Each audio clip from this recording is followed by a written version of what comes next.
راہ ایمان. Don't forget to subscribe our channel. الرحمن الرحیم نحمده ونصلی علی رسول الکریم اما بعد.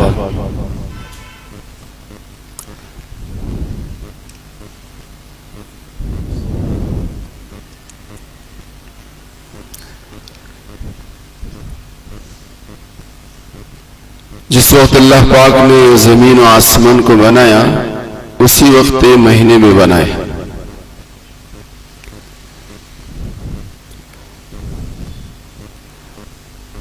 اور ان کا تذکرہ قرآن و حدیث میں جگہ جگہ ہے. یہ 12 مہینے اللہ ہی کے بنائے ہوئے ہیں اور ان 12 مہینوں میں 4 مہینے اور 4 مہینوں میں ایک مہینہ محرم الحرام کا ہے جو بڑا مکرم اور محترم ہے. اور اس کی تکریم، اس کی تعظیم، اس کا احترام جو ہے اسلام سے پہلے سے ہے. کفار مکہ، مشرکین مکہ ہوں کہ یہودی ہوں، تمام ہی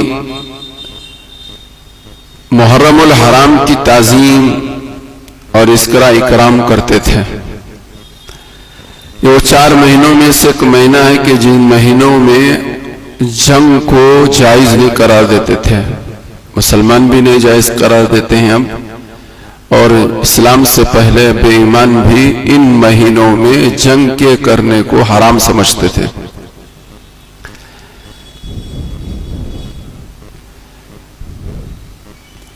اور بالخصوص یہودی جو ہیں وہ محرم کی 10 تاریخ کا بڑا اکرام اور بڑا احترام کرتے تھے. پیارے نبی صلی اللہ علیہ وآلہ وسلم جب مدینہ طیبہ پہنچے تو یہودیوں کو حضور نے دیکھا کہ وہ 10 محرم کو روزہ رکھتے ہیں، اس لیے کہ اس زمانے میں مدینہ ہی ان کے کی آبادی تھی. بنو قریظہ، بنو قینقاع، بنو نذیر، یہ سب کے سب جو آباد تھے وہ مدینہ میں ہی آباد تھے. اور اوس اور خزرج بھی ان کا اکرام و احترام کرتے تھے، اس لیے کہ لکھے پڑھے لوگ تھے. اوس اور خزرج جو ہیں وہ جاہل لوگ تھے، ان پڑھ لوگ تھے، اور یہودی پڑھے لکھے لوگ تھے. پڑھے لکھے لوگوں کا ہر جگہ اکرام ہوتا ہے، احترام ہوتا ہے. تو مدینہ طیبہ میں حضور کی آمد سے پہلے پڑھے لکھے لوگ جو تھے وہ یہودی تھے اور سرمایہ دار بھی تھے. اور تو اور بڑی بات تھی، ایک تو پڑھے لکھے ہونا اور پھر سرمایہ دار ہونا، جس کی وجہ سے ان پڑھوں پر اور بے سرمایوں پر ان کا ایک رعب ہوتا ہے، ان کا ایک مقام ہوتا ہے. تو یہی صورتحال تھی مدینہ طیبہ میں یہودیوں کی. تو جب حضور علیہ السلام مدینہ طیبہ پہنچے تو دیکھا کہ مدینہ کے یہود جو ہیں وہ 10 محرم کو روزہ رکھتے ہیں. تو حضور نے پوچھا کہ اس دن یہ لوگ روزہ کیوں رکھتے ہیں؟ تو حدیث میں آتا ہے کہ ان یہودیوں کی طرف سے بتانے والوں نے بتایا حضور صلی اللہ علیہ وسلم کو کہ یہ اس لیے روزہ رکھتے ہیں کہ ان کے نبی حضرت موسیٰ علیہ السلام کو فرعون سے نجات اسی دن ملی، اور فرعون کے لشکروں کو اللہ نے غرق جو کیا، تباہ و برباد جو کیا، وہ اسی دن کیا ہے اور حضرت موسیٰ کو نجات دلایا ہے. تو ان کی محبت میں، ان کے اکرام میں، ان کے احترام میں یہ 10 تاریخ کو 10 محرم کو روزہ رکھتے ہیں. تو حضور علیہ السلام نے فرمایا کہ حضرت موسیٰ علیہ السلام سے محبت کے ہم زیادہ حقدار ہیں تمہارے مقابلے میں، یہودیوں کے مقابلے میں ہم زیادہ حقدار ہیں، ہم بھی روزہ رکھیں گے. تو حضور علیہ السلام بھی اس وقت سے لے کر 9 ہجری تک ہر سال محرم کو روزہ رکھتے تھے. 9 ہجری میں سرکار نے فرمایا کہ اگر آئندہ سال میں باقی رہا اور محرم کا مہینہ پایا تو میں یہودیوں کی مخالفت کرتے ہوئے بجائے ایک روزہ رکھنے کے 2 روزے رکھوں گا، یا تو 9-10 کو رکھوں گا یا 10-11 کو رکھوں گا۔ حضور علیہ السلام کی یہ تمنا تھی اور حضور نے یہ فرمایا۔ تو اس بات سے یہ بات معلوم ہوئی کہ اسلام میں بھی محرم کی 10ویں تاریخ اور محرم کے مہینے کی عظمت اور اس کا اکرام اور احترام ہے روزہ اول سے۔ بلکہ یہ بھی بات معلوم ہوئی کہ اسلام کے آنے سے پہلے یعنی حضرت محمد رسول اللہ صلی اللہ علیہ وسلم کو نبی بنائے جانے سے پہلے ہی علماء نے یہ بات لکھی ہے کہ حضرت ابراہیم علیہ السلام سے لے کر حضور کے زمانے تک ہر زمانے میں تمام مختلف قومیں جو ہیں دنیا میں جو آباد تھیں وہ محرم کا اکرام اور احترام کرتی تھی۔ اور محرم کا اکرام و احترام صرف یہی ہے کہ یہودی 1 دن کا روزہ رکھتے تھے، حضور نے فرمایا کہ ہم 2 دن کا روزہ رکھیں۔ مسلم شریف کی روایت کا خلاصہ یہ ہے کہ سرکار نے فرمایا کہ محرم کا روزہ ایک ایسا روزہ ہے کہ جس روزے کی وجہ سے سنت الماضیہ یکفر السنت الماضیہ پچھلے گزشتہ سال کے پچھلے 1 سال کے گناہ سارے معاف ہوتے ہیں، وہ سارے گناہ معاف ہوتے ہیں۔ یہ محرم کی فضیلت ہے۔ یہ چیزیں تو حدیث میں صحیح روایتوں میں ثابت ہیں۔ بقیہ جتنی چیزیں ہیں اور جس کی وجہ سے محرم کی عظمت ہم سمجھتے ہیں، اس کو محرم کی عظمت سے کوئی واسطہ نہیں ہے، وہ اتفاقی واقع ہیں۔ محرم کی فضیلت کے لیے اتنی ہی بات حدیث سے ثابت ہے کہ یہودی بھی روزہ رکھتے تھے اور ان کی وجہ معلوم کی گئی تو حضور نے فرمایا کہ ہم زیادہ ان سے محبت کرنے کے کا حقدار ہیں، تو حضور نے روزہ رکھنے شروع کر دیا۔ 9 ہجری میں فرمایا کہ ہم جو ہیں وہ ان کی مخالفت کریں گے، وہ 1 رہتے ہیں تو ہم 2 رکھیں گے۔ ایک چیز اس سے یہ بھی معلوم ہوئی کہ حضور علیہ السلام کو دیگر مذاہب کی مخالفت یہ آپ کی منشا تھی، وہ عبادتوں تک بھی ان کی عبادت ہماری عبادت یکساں نہ ہو، اس کا بھی پاس و لحاظ حضور علیہ السلام رکھا کرتے تھے۔ اور غیر عبادت میں تو مخالفت ضروری ہے ہی ہے، ضروری ہے۔ حضور کے زمانے میں بھی لوگ داڑھی رکھتے تھے، حضور کے زمانے سے پہلے بھی داڑھی رکھتے تھے، لیکن وہ چھوٹی چھوٹی داڑھی رکھتے تھے، تو حضور نے فرمایا کہ خالف الیہود والمشرکین، کہ کافروں کی اور مشرکوں کی مخالفت کرو، وہ تھوڑی چھوٹی چھوٹی داڑھی رکھتے ہیں، تم داڑھی بڑھا کے رکھو۔ وہ بڑی بڑی مونچھیں رکھتے تھے، تو حضور نے فرمایا کہ مجھے کتروایا کرو۔ تو یہ عام چیزوں کے اندر بھی ہمیں ان سے مشابہت کی اجازت نہیں۔ من تشبہ بقوم فہو منہ، حضور نے فرمایا کہ جو انسان جس قوم کی مشابہت اختیار کرتا ہے کل قیامت کے دن اس کو انہی کے ساتھ کھڑا کیا جائے گا، انہی کے ساتھ کھڑا کیا جائے گا۔ تو وضاقتہ میں، اٹھنے بیٹھنے میں، کھانے پینے میں، رہنے سہنے میں اور دیگر تمام چیزوں میں ہماری ایک اپنی الگ شان ہونی چاہیے۔ ہمارا رسم، ہمارا رواج، ہمارا طور طریقہ، ہمارا اٹھنا بیٹھنا، ہمارا رہنا سہنا، ہماری وضاقتہ، ہمارا کھانا پینا، ہماری شادی بیاہ جو ہے وہ غیروں کے طریقے سے ہٹی ہوئی ہونی چاہیے، جو طریقہ حضرت محمد رسول اللہ صلی اللہ علیہ وسلم نے بیان فرمایا ہے۔ ان کے مطابق ہم اپنے اعمال کو کرنے کی کوشش کریں گے تو چاہے وہ دین کا کام ہو چاہے دنیا کا کام ہو، وہ بھی ہماری عبادت بنے گا۔ بہرحال یہ مختصر سی اس مہینے کی فضیلت جو صحیح روایتوں کے ذریعے سے پہنچی ہے۔ بقیہ اور بھی بہت ساری روایتیں ہیں، لیکن ان روایتوں پر محدثین نے محدثانہ گفتگو کی ہے، لیکن یہ روزے کی روایت جو ہے وہ بالکل مضبوط اور ٹھوس روایت ہے، یہی اس کی فضیلت ہے۔ اس کے علاوہ جتنے کام ہم کرتے ہیں اور جو نظریہ اور جو تصور ہم رکھتے ہیں اس کا اسلام سے کوئی لینا دینا نہیں ہے۔ کچھ کچھ واقعے ہیں جو وہ اتفاقی واقعے ہیں. مثال کے طور پر ہمارے اور آپ کے اور پرانے لوگوں کے ذہن میں یہ بات ہے کہ حضرت امام حسین رضی اللہ تعالیٰ عنہ کی شہادت کی وجہ سے محرم کی 10 تاریخ کو فضیلت ملی ہے, اس کے اکرام اور اس کا احترام کیا جاتا ہے. تو قرآن کریم میں حضور کے زمانے میں ہی یہ بات بتائی دی گئی تھی, الیوم اکملت لکم دینکم واتممت علیکم نعمتی ورضیت لکم الاسلام دینا, کہ آج ہم نے تمہارے لیے اپنی نعمت کو مکمل کر دیا گیا, نہ اب اس میں کٹوتری ہوگی نہ بڑھوتری ہوگی. یہ حضور کے زمانے میں حضور پر یہ قرآن کریم کی آیت نازل ہو کر مہر لگا دی گئی کہ اب اس تعمیر کی تکمیل ہو چکی ہے, اس میں نہ کٹوتری ہوگی نہ بڑھوتری ہوگی. تو ظاہر سی بات ہے کہ ایک زمانہ بیت گیا, کئی سال گزر گئے, حضرت ابو بکر صدیق کا زمانہ گزر گیا, حضرت عمر کا زمانہ گزر گیا, اور حضرت عثمان کا زمانہ گزر گیا, حضرت علی کا زمانہ گزر گیا, حضرت امیر معاویہ رضی اللہ تعالیٰ عنہ کا 20 سالہ زمانہ گزر گیا. اس کے بعد کربلا کا واقعہ پیش آیا جس میں جو ہے حضرت امام حسین رضی اللہ تعالیٰ عنہ کی شہادت ہوئی. 30 سال یہ اور وہ 20 سال 50 سال, لگ بھگ 50 سال کا زمانہ حضور کے بعد گزرے.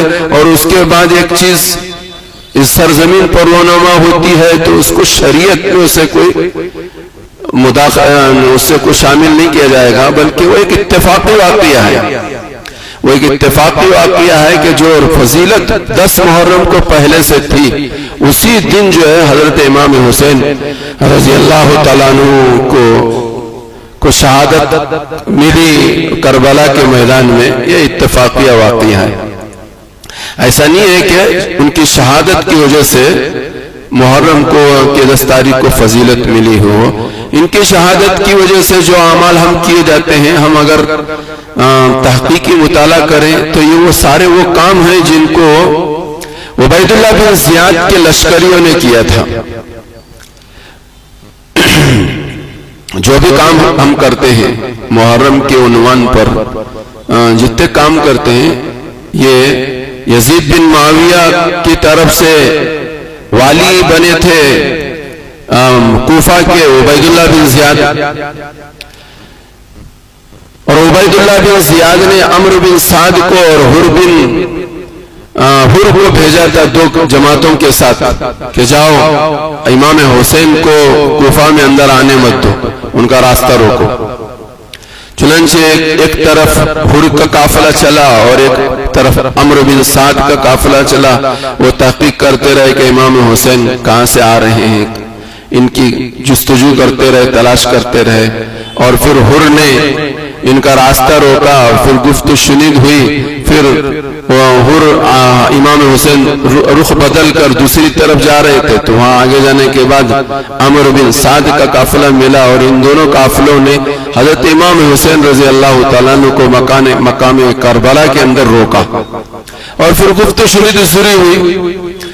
حضرت امام حسین رضی اللہ تعالیٰ عنہ کو بہت منع کیا گیا. بڑوں کے مشورے میں بہت خیر ہوتی ہے, ہمیشہ بڑوں کے سے مشورہ لینا اور بڑوں کے مشورے کے مطابق اپنے کام کو انجام دینا اور مشورے کو ماننا. حضرت علی رضی اللہ تعالیٰ عنہ سے کسی نے پوچھا کہ حضرت عمر کی خلافت میں اور آپ کی خلافت میں کیا فرق ہے؟ آپ کی خلافت کے زمانے میں انتشار ہے, جنگ جمل ہے, جنگ صفین ہے, اور یہ ہے وہ جس میں لاکھوں صحابہ شہید ہوئے. جنگ جمل میں اور جنگ صفین میں لاکھوں صحابہ شہید ہوئے.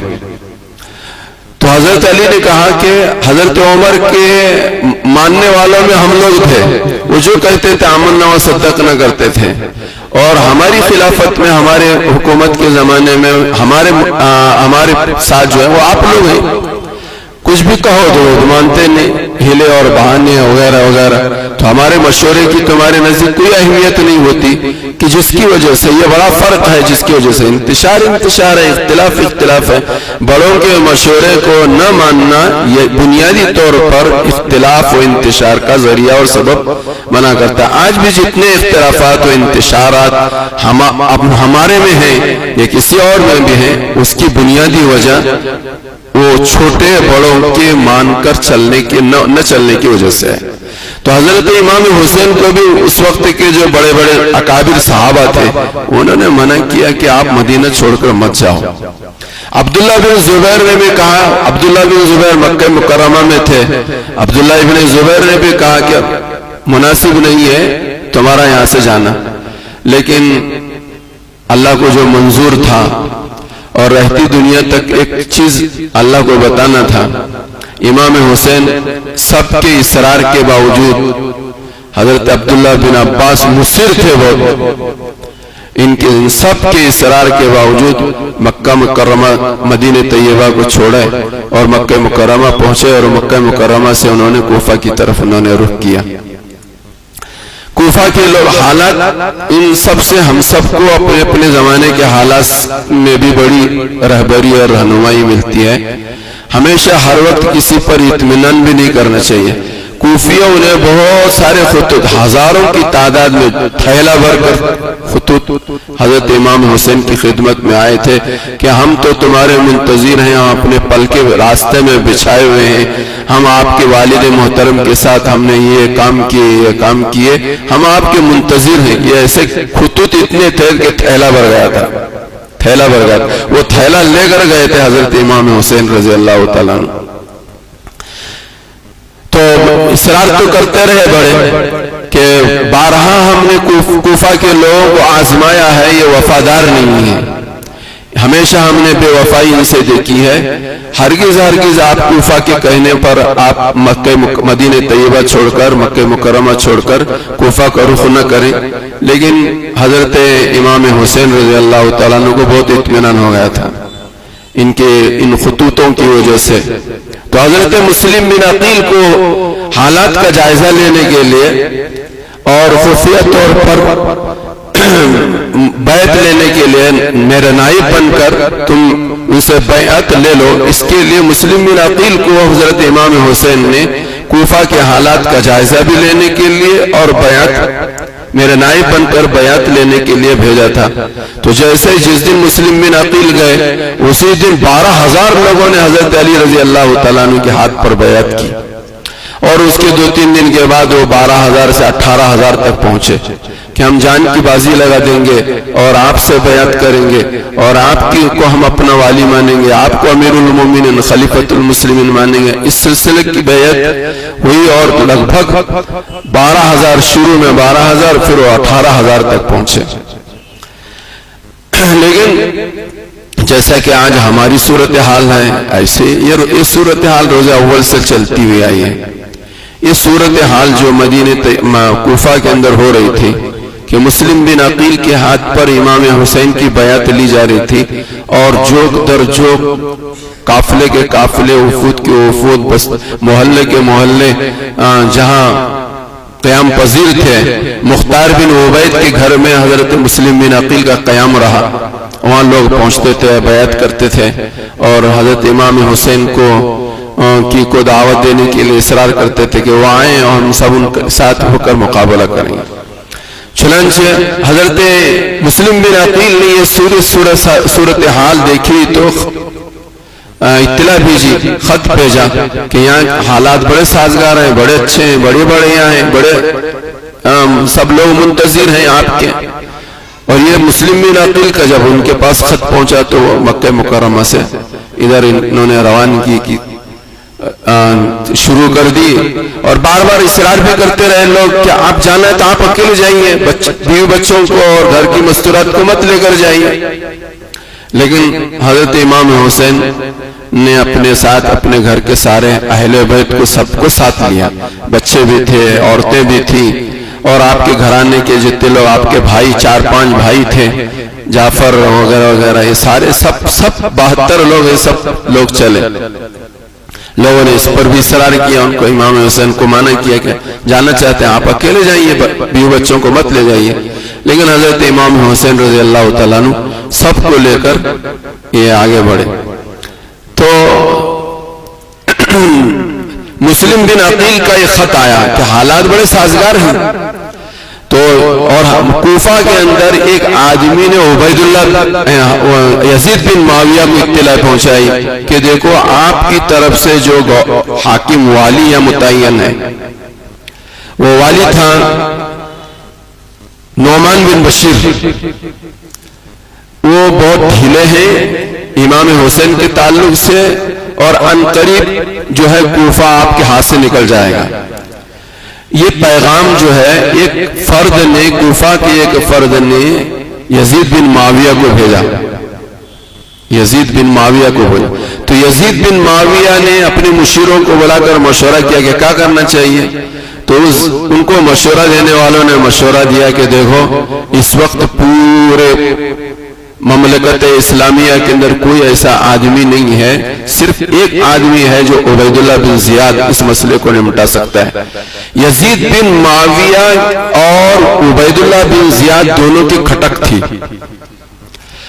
عبیداللہ بن زیاد کو ہمیشہ خدشہ تھا کہ یزید بن معاویہ مجھے ہٹائیں گے، یزید بن معاویہ مجھے ہٹائے گا یہاں سے۔ یہ کھٹک عبیداللہ بن زیاد کو تھی، لیکن مشورہ دینے والوں نے مشورہ دیا کہ دیکھو مسئلے کی نزاکت کو سامنے رکھتے ہم تمہیں مشورہ دے رہے ہیں، اس وقت عبیداللہ بن زیاد کو کوفہ کا گورنر بناؤ، حاکم بناؤ تو یہ مسئلہ حل ہوگا۔ تو اس کو اس نے غنیمت سمجھا اور اپنے مقام کو مضبوط کرنے کے لیے، اپنی کرسی کو مضبوط کرنے کے لیے کچھ کام کرنا چاہا یزید بن معاویہ کی حمایت میں عبیداللہ بن زیاد نے۔ میں ایک کچھ واقعہ آپ حضرات کے سامنے ایک تاریخی واقعہ سنا رہا ہوں۔ یہ وحدے، یہ منصب، یہ مال، یہ دنیا ایک ایسی چیز ہے کہ جس چیز کو، جو چیز اگر دل میں رچتی ہے اور بستی ہے تو یہ نہیں دیکھتا کہ وہ امام حسین کون ہے، وہ یہ نہیں دیکھتا کہ پھر حق کیا ہے، وہ یہ نہیں دیکھتا کہ باطل کیا ہے، وہ یہ ہرگز نہیں دیکھتا۔ وہ دیکھے گا میں کہاں سیف ہوتا ہوں، میری کرسی میری مضبوط کہاں ہوتی ہے، میری جان کی بخشی کہاں ہوتی ہے، مجھے مال و متاع کہاں ملے گا۔ یہ ساری چیزوں کو ملحوظ رکھتے ہوئے کچھ کام کرتا ہے۔ وہ پھر قطعاً اس بات کو نہیں دیکھتا کہ امام حسین سے لڑنا شرعی نقطہ نظر سے یہ کیا ہے، ان کا رشتہ حضرت محمد رسول اللہ سے کیا ہے، وہ ان ساری چیزوں کو نہیں دیکھتا۔ یہ چاہے عبیداللہ بن زیاد ہو، یزید بن معاویہ ہو، یا کوفہ کے لوگ ہو، یا مدینہ مکے کے لوگ ہو، یا حضرت امام حسین ہو، یا حضرت امام حسین کے ساتھ جانے والے لوگ، سب مسلمان ہیں۔ ان میں کوئی بھی بے ایمان، کافر اور مشرک اور یہودی نہیں ہے، یہ سب مسلمان ہیں۔ اور میں تو یہ کہتا ہوں کہ یہ کوفہ کے لوگ ہو، یا عبیداللہ بن زیاد ہو، یزید بن معاویہ ہو، یہ تو وہ لوگ ہیں جنہوں نے صحابہ کو اپنی آنکھوں سے دیکھا تھا۔ ہم تو صحابہ کو نہیں دیکھے۔ اور جن کے سامنے امام حسین ہو، جن کے سامنے جنہوں نے حضرت امیر معاویہ کو دیکھا ہو، جن کے سامنے حضرت عبداللہ بن عباس ہو جو امام التفسیر ہے، جن کے سامنے عبداللہ ابن عمر اور جن کے جو کیا کہتے ہیں امام المحدثین ہیں، بڑے بڑے جلیل القدر عبداللہ ابن زبیر ہیں، یہ سب ان کے سامنے موجود ہیں۔ ان سب کو انہوں نے اپنی آنکھوں سے دیکھا ہے، ان کی زندگیاں ان کے سامنے تھی۔ تو یہ وہ لوگ تھے۔ لیکن دنیا کی محبت ایک ایسی چیز ہے کہ علماء کہتے ہیں کہ جادو میں بھی وہ اثر نہیں ہے جو دنیا کی محبت میں اثر ہے۔ دنیا کی محبت کسی کے اوپر چھا جاتی ہے تو پھر وہ کسی بھی کام کا نہیں رہتا۔ بہرحال مختصر یہ کہ عبیداللہ بن زیاد نے موقع سمجھا کہ دیکھو میں اپنا مقام یزید بن معاویہ کی نگاہ میں بناؤں، اس وقت ان کی حکومت کو مستحکم کرنے کے لیے میں ہر ممکن کوشش کروں گا، اور امام حسین کو جو ہے ان کو جو ہے شہادت کا جام پلا کر ہی میں ٹھنڈی سانس لوں گا، یہ اس نے طے کر لیا تھا۔ حالانکہ یزید بن معاویہ نے امام حسین کو شہید کرنے کا پیغام عبیداللہ بن زیاد کو نہیں دیا تھا۔ ان کو تو گرفتار کر کے تم ہمارے یہاں پہنچاؤ اور ان کو کوفہ میں اندر آنے مت دو، یہ ان کا اس کی طرف سے تھا۔ لیکن عبیداللہ بن زیاد کے دل و دماغ میں خناس بھرا ہوا تھا، وہ چاہتا تھا کہ میری کرسی مضبوط ہو، میری کرسی مضبوط ہو، اس کے لیے اس نے یہ سارے کام کیے۔ بہرحال میں نے یہ کہا کہ عمرو بن سعد کو اور حر کو، ان دو کو ساتھ ایک لشکر، بڑا لشکر دے کر حضرت امام حسین کا راستہ روکنے کے لیے بھیجا، اور 7 دن تک برابر گفتگو ہوتی رہی، اور عمرو بن سعد اور حر دونوں بھی چاہتے تھے کہ کسی طرح سے معاملہ ٹلے، اس لیے کہ امام حسین سے لڑنا کوئی معمولی بات نہیں ہے، وہ بھی جانتے تھے، وہ تو مسلمان، میں بار بار کہہ رہا ہوں، مسلمان تھے، امام حسین کی شخصیت کو ہم سے زیادہ جانتے تھے، پہچانتے تھے، وہ چاہتے تھے کہ کسی طرح سے مسئلہ نمٹے یہ، اس لیے حضرت امام حسین نے ان سے درخواست کی کہ دیکھو جہاں سے آیا ہوں مجھے واپس جانے دو، میں جہاں سے آیا ہوں مجھے واپس جانے دو، یا یہ کہ سرحد کے پار بے ایمانوں سے لڑتے لڑتے مجھے شہید ہونے دو، میں کسی شہر اسلامی سلطنت سے باہر کسی جگہ جاؤں گا اور کفار سے لڑتے لڑتے شہید ہو جاؤں گا، یہ دوسری رائے رکھی تھی، اور تیسری رائے رکھی تھی کہ میرا راستہ صاف کرو، میں خود ہی یزید ابن معاویہ کے پاس جاؤں گا، جیسے معاملہ میرے بھائی حسن نے کیا تھا ایسے ہی میں معاملہ ان سے کر لوں گا۔ تو یہ پیغام یہ سن کر عمرو بن سعد بھی بولے بہت اچھی بات ہے، اور حر نے بھی صاحب بہت اچھی بات ہے، اس طرح عبید اللہ بن زیاد اس کو مان لے اور یہ جنگ قتال نہ ہو اور ہماری بھی جان بچے اور یہ مسئلہ نمٹے، اس کے لیے وہ بات چیت کرتے رہے، پیغام برابر عبید اللہ بن زیاد کے پاس پہنچاتے رہے، لیکن شمر ذی الجوشن ایک آدمی تھا جو حضرت علی رضی اللہ تعالیٰ عنہ کا سالہ تھا۔ حضرت علی کا سالہ تو کیسا سالہ ہوگا وہ تو ہم بھی سمجھتے ہیں، لیکن بڑا منحوس اور بڑا بدبخت آدمی نکلا ہے۔ حضرت علی کا یہ سالہ تھا، اس کی ایک بہن تھی ام البنین بنت حرام، ام البنین بنت حرام، کوفہ آنے کے بعد حضرت علی رضی اللہ تعالیٰ عنہ نے ان سے نکاح کر لیا تھا، ان سے 4 بیٹے تھے، حضرت علی کے 4 بیٹے تھے، وہ چاروں بیٹے بھی حضرت امام حسین کے ساتھ تھے، یہ بھی بھائی تھے، سوتیلے بھائی تھے، وہ بھی کربلا کے میدان میں تھے، وہ بھی سب شہید ہوئے۔ تو کیا کہتے ہیں شمر بن جوشن نے عبید اللہ بن زیاد کو کہا کہ دیکھو یہ شرط بھی نہیں صحیح، یہ شرط بھی صحیح نہیں، اور ان کو یزید بن معاویہ کے دربار میں ان کو جانے دینا، اگر یہ چلے گئے تو تمہاری کوئی حقیقت اور تمہاری کوئی حیثیت نہیں رہے گی، تمہارے مقابلے میں امام حسین کا مقام یزید بن معاویہ کے نزدیک بڑھ جائے گا، تمہارا مقام گھٹ جائے گا، موقع غنیمت سمجھو، اسی وقت آر پار کر دو بات، نہ رہے امام حسین، نہ رہے امام حسین کی خلافت اور ان کی امیر المومنین کا مسئلہ ختم کر دو، تمہارا مقام یزید بن معاویہ کے یہاں بڑھے گا۔ یہ شمر ذی الجوشن جو سالہ تھا حضرت علی رضی اللہ تعالیٰ عنہ کا، اس نے عبید اللہ بن زیاد کے کان میں بات ڈالی، اور شمر ذی الجوشن کو پھر اس نے ایک پیغام دے کر بھیجا، اور کیا عمرو بن سعد اگر تاخیر کرتے ہیں تو پھر تمہیں گرفتار، عمرو بن سعد کو گرفتار کر کے عبید اللہ بن زیاد کے پاس پہنچایا جائے گا، اور شمر ذی الجوشن کے ذریعے سے اگلی کارروائی شروع کی جائے گی۔ چنانچہ جب یہ پیغام آیا تو 9 محرم کا موقع تھا، آتے فوراً صفیں لگائی دی گئی، لیکن حضرت امام حسین نے کہا کہ بھائی رات میں جنگ کرو گے تم، رات میں تو جنگ بند ہوتی ہے، اس سے پہلے وہ تو اب کی جنگیں تو الگ ہے، رات میں ساری چیزیں ہوتی ہیں، لیکن ایک زمانے ماضی قریب تک رات میں جنگیں بند ہوا کرتی تھی اور صرف دن میں جنگ ہوتی تھی۔ شمر ذی الجوشن جو پیغام لے کر یہاں تک آیا تھا کربلا کے اندر، تو اس وقت شام ہونے کو تھی، تو یہ رات کی مہلت ہے، رات بھر مہلت دی جائے، صبح میں مقابلہ ہوگا، یہ کہہ کر رات کے لیے جنگ رکایا گیا، اور پھر اس کے دوسرے دن یہ جنگ شروع ہوئی۔ اسی دن حضرت امام حسین کے ناکہ بندی کر دی گئی، کھانا پینا بند کر دیا گیا وغیرہ ذالک۔ بہرحال مختصر یہ کہ امام حسین رضی اللہ تعالیٰ عنہ کے ساتھ لگ بھگ 70 یا 72 لوگ تھے، اور بڑی جمع مردی کے ساتھ یہ ان کے سامنے مقابلہ کرتے رہے۔ حضرت امام حسین نے کہا کہ یہ تو ہو نہیں سکتا کہ میں عبید اللہ بن زیاد کے ہاتھ پر بیعت کروں، یہ تو ہو نہیں سکتا، یہ ہماری شان کے خلاف ہے، اس کو ہم نہیں مانیں گے، یا تو ہمارا راستہ چھوڑ دو، ہم جہاں سے آئے وہاں چلے جائیں گے، یا سرحد پار چلے جائیں گے، یا یہ کہ یزید بن معاویہ کے پاس جائیں گے۔ اگر یہ تینوں شرط منظور نہیں ہے تو ہم دوسری کوئی چیز ہم تمہارے ہاتھ میں ہاتھ ڈالنے کو تیار نہیں. لہذا دوسرے دن 10 محرم کو یہ جنگ شروع ہوئی اور ایک ایک کر کے اللہ شہادت کا جام پیتے رہے. اسی درمیان نماز ظہر کا وقت آیا تو حضرت امام حسین نے اس وقت موقع پر بھی یہ فرمایا کہ جنگ کو روکا جائے اور نماز کی مہلت دی جائے. لیکن شمر الجوشن نے کہا یہ تو ہو نہیں ہو سکتا کہ نماز کے لیے روکا جائے. تو انہوں نے حضرت امام حسین نے کہا کہ تم تیر آزمانا ہم جگر آزمائیں گے. لہذا آدھی جماعت جو 72 لوگوں کی تھی ادھر ہزاروں لوگ تھے.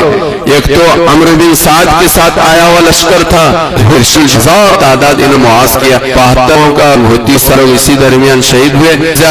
حسین نماز کی مہلت مانگی, اس نے کہا نہیں نماز کی مہلت نہیں دی جائے گی. چنانچہ آدھے لوگ نماز پڑھتے رہے اور آدھے لوگ عبید اللہ بن زیاد کے لشکر سے لڑتے رہے. تو علماء نے یہ بات لکھی ہے کہ حضرت امام حسین کو صبح میں اونگ آئی تھی اور اسی اونگ کے اندر یہ بشارت ملی تھی کہ بیٹے میں تمہارا انتظار کر رہا ہوں اور جنت تمہارا انتظار کر رہی ہے. اسی وقت حضرت امام حسین کو یہ معلوم ہے کہ آج میرا کر رہی ہے اور میرے نانا بھی میرا انتظار کر رہے ہیں. لیکن اس کے باوجود ظہر کی نماز کا وقت آیا تو نماز کا اہتمام برابر حضرت امام حسین نے کیا. آدھے قافلے نے پہلے نماز پڑھی اور آدھے لوگ لڑتے رہے. ان کی نماز ہونے کے بعد وہ نماز پڑھتے رہے اور بعد میں یہ لوگ جنگ میں چلتے رہے. عصر سے پہلے تک 72 کے 72 لوگ سب کے سب شہید ہوئے. کسی ایک کی بھی ہمت نہیں ہو رہی تھی کہ امام حسین پر اس لیے اب تک رکے ہوئے تھے. لیکن یہی وہ بدبخت لوگ تھے جن کے نام میں نے آپ حضرات کے سامنے لیا اور اس کا صبر کا پیالہ چھلک گیا. عصر کی نماز کے وقت آپ ہی آپ تھے, آپ کے سوا کوئی نہیں تھا. عصر کی نماز کی میں ہی حضرت امام حسین رضی اللہ تعالیٰ عنہ کو شہادت کا جام ان بدبختوں نے پلایا اور مسئلہ سارا پورا ختم ہو گیا. اس کے بعد ان کی لاشوں کی بے حرمتی کی تاریخ میں ایک دوسری بات درمیان میں یہ آپ حضرات کی خدمت میں ہے. میدان کربلا میں جتنے لوگ تھے مسلمان حق پرست صحیح مزاج کے, وہ سب کے سب شہید ہو گئے. کوئی باقی نہیں رہا. تو میدان کربلا میں کیا ہوا اس کی صحیح خبر صحیح روایتوں سے ہمیں اور آپ کو نہیں ملتی. جو کچھ باتیں اس وقت دوسری باتیں جو چلائی گئی ہیں چل رہی ہیں وہ سب انہی لوگوں کی طرف سے چلی ہوئی ہیں جو مد مقابل تھے. اس لیے کہ امام حسین کے ساتھ جو لوگ تھے سب شہید ہو گئے. وہاں کیا ہوا, کیا گفتگو ہوئی, کیا حالات بنے, کیا کچھ ہوا, یہ سب جو ہے وہ صحیح بات پیش کرنے والے وہ تو سب اللہ کو پیارے ہو گئے تھے.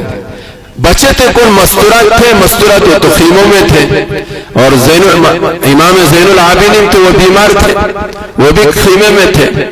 تو بقیہ جتنی باتیں ہیں یہ تاریخی باتیں ہیں, اس پر اعتماد نہیں کیا جا سکتا. مختصر ہے کہ تاریخ میں یہ بات ملتی ہے کہ ان لوگوں نے ان کے سر کو جدا کیا اور وہ جو نیزے تھے اور بھالے تھے ان بھالوں پر ان کی گردنوں کو ان کے ہاتھوں کو کاٹ کر وہ بھالوں پہ لگایا اور وہ ناچتے اور گاتے ان کی سروں کو لے کر عبید اللہ بن زیاد کے دربار میں میدان کربلا سے وہاں پہنچے. جو ساری وہی منظر کشی ہے قریب جو آج ہم مسلمان بھی کرتے ہیں. یہ کام کرنے والے کون تھے؟